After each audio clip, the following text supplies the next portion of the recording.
ഈശംസിഹായ്ക്ക് സ്തുതിയായിരിക്കട്ടെ. വിശുദ്ധ മത്തായി അറിയിച്ച സുവിശേഷം 10-ാം അധ്യായം 5 മുതൽ 15 വരെയുള്ള തിരുവചന ഭാഗം. ഈശോ തൻ്റെ ശിഷ്യന്മാരെ ഒരു പ്രത്യേക ദൗത്യവുമായി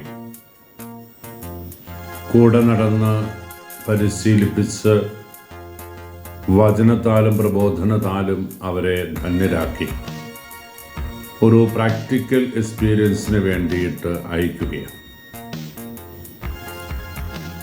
പഠിച്ച കാര്യങ്ങളൊക്കെ പ്രവൃത്തിപഥത്തിലെത്തിക്കാൻ, കുറവുകളും പോരായ്മകളുമൊക്കെ നികത്തി കൂടുതൽ മികവുള്ളവരാക്കി അവരെ ഇനി അങ്ങോട്ട് കടന്നു വരുന്ന തൻ്റെ അസാന്നിധ്യത്തിലും സുവിശേഷ ദൂത് പ്രസംഗിക്കുവാൻ ശക്തരാക്കി മാറ്റുക എന്ന ഉദ്ദേശത്തോടെയാണ് ഈശോ ഇത് ചെയ്യുക.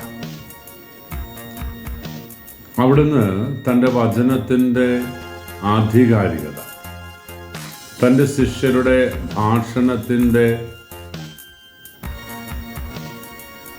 ആധികാരികതയെക്കുറിച്ച് ഒരിക്കൽ കൂടി വ്യക്തമായി സൂചിപ്പിക്കുകയാണ് തിരുവചനത്തിലൂടെ. ഈശോ പറഞ്ഞു, നിങ്ങൾ വിജാതിയരുടെ ഗ്രാമങ്ങളിലേക്കല്ല, നിങ്ങൾ അയക്കപ്പെടുക യഹൂദരുടെ ഇസ്രായേൽ ഭവനത്തിൻ്റെ ഗോത്രങ്ങളിലൂടെ, അവരുടെ ഗ്രാമങ്ങളിലൂടെ. ഒരു റീ ഇവാഞ്ചലൈസേഷൻ എന്ന് പറയാവുന്ന ഈ ഒരു കാലഘട്ടത്തിൻ്റെ ആവശ്യകതയിലേക്ക് തന്നെയാണ് ഈശോ വിരൽ ചൂണ്ടുക. ദൈവത്തെ അറിയാത്ത, ക്രിസ്തുവിനെ അറിയാത്ത, ക്രൈസ്തവ പ്രബോധനങ്ങൾ ഉൾക്കൊള്ളാത്ത ഒരു ജനതയുടെ അടുക്കലേക്ക് എന്നതിനേക്കാൾ രക്ഷകനും നാഥനുമായി യേശുവിനെ സ്വീകരിച്ച ആധുനിക കാലഘട്ടത്തിലെ ഒരു ജനവിഭാഗത്തിൻ്റെ ഇടയിലേക്ക് വചനദൂതുമായിട്ട് ഇറങ്ങാൻ ഈശോ ഇന്ന് നമ്മളെ ഓർമ്മിപ്പിക്കുകയാണ് തിരുവചനത്തിലൂടെ.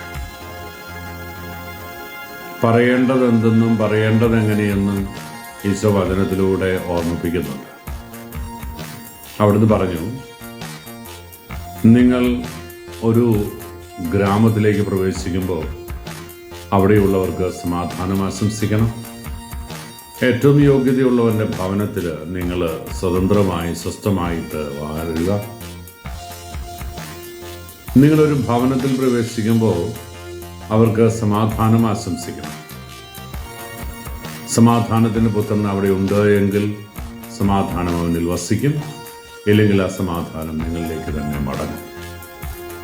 നിങ്ങൾ വചനം പ്രഘോഷിക്കുമ്പോൾ ആരെങ്കിലും നിങ്ങളെ സ്വീകരിച്ചാൽ അവരെ സ്വർഗത്തിൽ മഹത്വത്തിൻ്റെ രാജ്യത്ത് ഞാനും സ്വീകരിക്കും.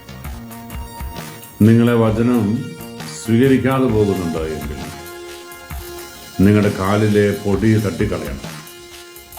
അന്തിമ വിധി നാളിൽ മഹത്വരാജനായി താൻ കടന്നു വരുമ്പോൾ നിങ്ങളെ എതിർത്ത, നിങ്ങളുടെ വചനം ശ്രവിക്കാൻ മടി കാണിച്ച ആ ഗ്രാമങ്ങൾക്ക് സൊദോം ഗൊമോറ പട്ടണങ്ങളേക്കാൾ, ടൈർ സീദോൻ ദേശങ്ങളേക്കാൾ കഠിനമായ ശിക്ഷയുണ്ടാകുമെന്ന് ഈശോ ഓർമ്മിപ്പിക്കുകയാണ്. പ്രിയപ്പെട്ടവരെ, നമ്മളെ ഈ വചനം ഓർമ്മിപ്പിക്കുന്നത് 2 തലത്തിലാണ്. ഒന്ന്, തമ്പുരാന്റെ വചനത്തിന് നാം എത്രമാത്രം ചെവി കൊടുക്കുന്നു എന്ന് ഈശോ പുനഃപരിശോധിക്കാൻ നമ്മളോട് ആവശ്യപ്പെടുക.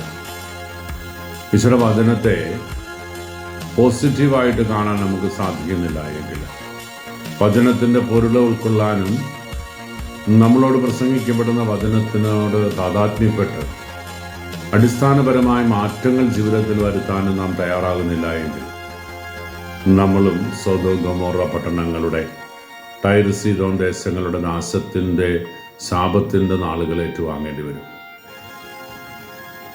ഞായറാഴ്ച പ്രസംഗങ്ങളിലൂടെ, സോഷ്യൽ മീഡിയയിലൂടെ, ലഭ്യമാകുന്ന മറ്റ് സാഹചര്യങ്ങളിലൂടെ, സാധ്യതകളിലൂടെയൊക്കെ ഈശ്വര വചനം ഇന്ന് നമുക്ക് ധാരാളമായി നൽകപ്പെടുന്നു. വചനത്തിൻ്റെ കുറവ് കൊണ്ട് ആരും നശിച്ചു പോകാൻ ഇടവരില്ല. കാരണം അത്രമാത്രം വചനത്തിൻ്റെ വൈവിധ്യമാർന്ന മേഖലകൾ നമ്മുടെ മുമ്പിലേക്ക് ഇന്ന് തുറന്നു തരുന്നുണ്ട് തിരുസഭ. ആ കേട്ട കണ്ടറിഞ്ഞ വചനത്തോട് എത്രമാത്രം നീതി പുലർത്തുന്നുവെന്നും എത്രമാത്രം അടിസ്ഥാനപരമായ മാറ്റങ്ങൾക്ക് നമ്മൾ തയ്യാറാകുന്നു എന്നതുമാണ് ഈശോ ചോദിക്കുന്ന ചോദ്യം. പ്രിയപ്പെട്ടവരെ, നമുക്ക് വചനത്തെ സ്നേഹിക്കുന്നവരാകണം, വചനത്തെ ഉപാസിക്കുന്നവരായി മാറണം. രണ്ടാമതായി, ഒരു വചനപ്രഘോഷകന്റെ റോളിൽ നിന്നെ പ്രതിഷ്ഠിക്കുമ്പോൾ നിന്റെ ദൗത്യം നീ പറയുന്ന വചനങ്ങൾക്കൊക്കെ വിലയുണ്ട് എന്ന് തിരിച്ചറിയണം. പാഴ്വാക്കുകൾ പറഞ്ഞു കൂട്ടലല്ല. അത് വൈദികരാണെങ്കിലും സന്യസ്തരാണെങ്കിലും ആത്മായ സഹോദരങ്ങളാണെങ്കിലും വചനവേദിയിൽ തിരുവചനം പ്രസംഗിക്കാൻ അവസരം കിട്ടുമ്പോൾ അത് കൃത്യതയോടെ പറയുന്നവരായിട്ട് നമ്മൾ വാങ്ങണം. പാഴ്വാക്കുകൾ പറഞ്ഞ് നമുക്ക് ദൈവം തരുന്ന അവസരങ്ങൾ നഷ്ടപ്പെടുത്തി കളയാൻ പാടില്ല. ലോകമെമ്പാടുമുള്ള ജനതകളെ സുവിശേഷം അറിയിച്ച് വചനത്താൽ ദീപ്തിയുള്ളവരാക്കി മാറ്റണമെന്നാണ് ഈശോ ആഗ്രഹിക്കുന്നത്. എങ്കിൽ എൻ്റെ നാവിലൂടെ ആ വചനം പ്രസംഗിക്കപ്പെടണം. എന്നിലൂടെ ആ വചനത്തിൻ്റെ ദൗത്യം സഭാഗാത്രത്തിൽ ഇന്ന് തുറന്നുകൊണ്ടിരിക്കണം. ഈശോ അറിഞ്ഞിട്ടുള്ള ഒരുപാട് മക്കൾ നമുക്ക് ചുറ്റുമുണ്ട്. ഈ കാലഘട്ടത്തിൽ, പ്രത്യേകിച്ച് കോവിഡ് അനന്തര കാലഘട്ടത്തിൽ, വചന അനുഭവത്തിൽ നിന്നും വചന ജീവിതത്തിൽ നിന്നും അകന്നു നിൽക്കുന്ന, മാറി നിൽക്കുന്ന ഒരുപാട് മക്കൾ നമുക്കുണ്ട്. നമ്മുടെ ദൗത്യം, നമ്മുടെ കടമ, ഉത്തരവാദിത്വം അത് ജീവിതത്തിൽ എന്നും വിശ്വസ്തയോടെ ജീവിക്കുവാനും വചനപ്രഘോഷണത്തിൽ നീതി പുലർത്താനുമാണ്. കഴിവുള്ള വിധത്തിലൊക്കെ ഈശോ പ്രസംഗിക്കുന്നവരാകണം നമ്മൾ. നമ്മുടെ ഭാഷണങ്ങളിലൂടെ, നമ്മുടെ ജീവിത മാതൃകകളിലൂടെ, കരുണാമസൃതമായ സംസാരത്തിലൂടെയൊക്കെ ഈശോയുടെ വചനം ഈ കാലഘട്ടത്തിൽ പ്രസംഗിക്കപ്പെടണം. അതിനുള്ള കൃപ നമുക്ക് ദൈവം നൽകും.